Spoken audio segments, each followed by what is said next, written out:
நீங்கள் பார்த்தீங்கன்னா என்னது, எப்போ பார்த்தாலும் பேசிகிட்டே இருப்பாங்க, எப்போ பார்த்தாலும் பேசிகிட்டே இருப்பாங்க.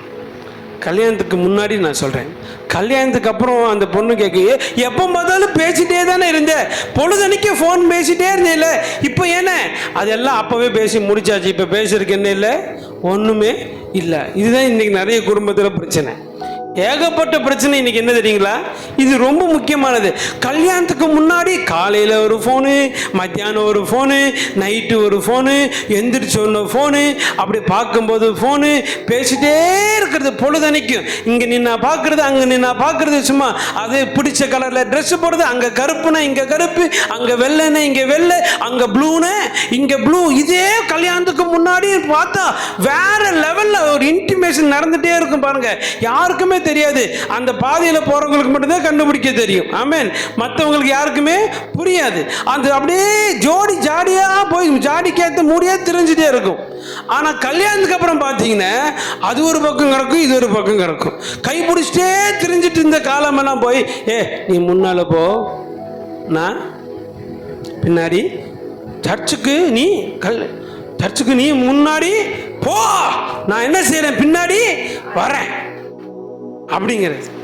ஏன் லேட்டு இல்லைங்க, அந்த அன்பு இல்லை.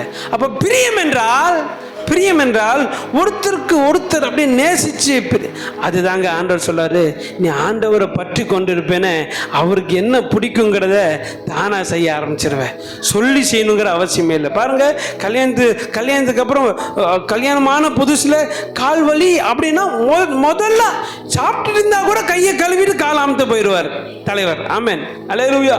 அதே இது 5-10 வருஷம் 15 வருஷம் தாண்டிச்சுன்னா கால் வலின்னு எங்க போய் விட்டியோ எனக்கு தெரியாது, கால் அமுத்துங்க, உனக்கு வேற பொழப்பே இல்லையா? பாருங்க, நேசம்ங்கிறது சாதாரணமானது அல்ல. பிரியமானவர்களுக்கு ஏதோ ஒன்று கொடுப்பது, ஏதோ ஒன்று வாங்கி தருவது, அவங்களுக்கு பிரியமான ஆண்டவர் சொல்றாரு, அவர் பார்க்கும்போது அவருக்கு ஏற்ற ஏதோ ஒரு காரியம் நம்ம லைஃப்ல என்ன செய்யணுங்க, நடக்கணும், நடத்தி காமிக்கணும். ஆமென், அல்லேலூயா, அல்லேலூயா. உங்கள் குடும்பத்தில் நான் சொல்கிறேன், சண்டை வராமல் இருக்கிறதுக்கு மறுபடியும் ஒரு முக்கியமான ஒரு காரியம் சொல்கிறேன், லவ் யுவர் பார்ட்னர். உங்களோட பார்ட்னரை மறுபடியும் லவ் பண்ண ஆரம்பிங்க. ஆரம்பத்தில் எந்த அளவுக்கு நீங்கள் நேசிச்சிங்களோ அதே அளவுக்கு அந்த நேசத்தை மறுபடியும் கொண்டு வந்து பாருங்களேன். குடும்பத்தில் எத்தனை பிரச்சனைகள் வந்தாலும் அதுக்கு ஒரு முற்றுப்புள்ளியாய் மாறும். ஆமென். பற்றி கொண்டிருங்கள். யாரை பற்றி கொண்டிருக்கணும்? ஆண்டவரை. அப்போ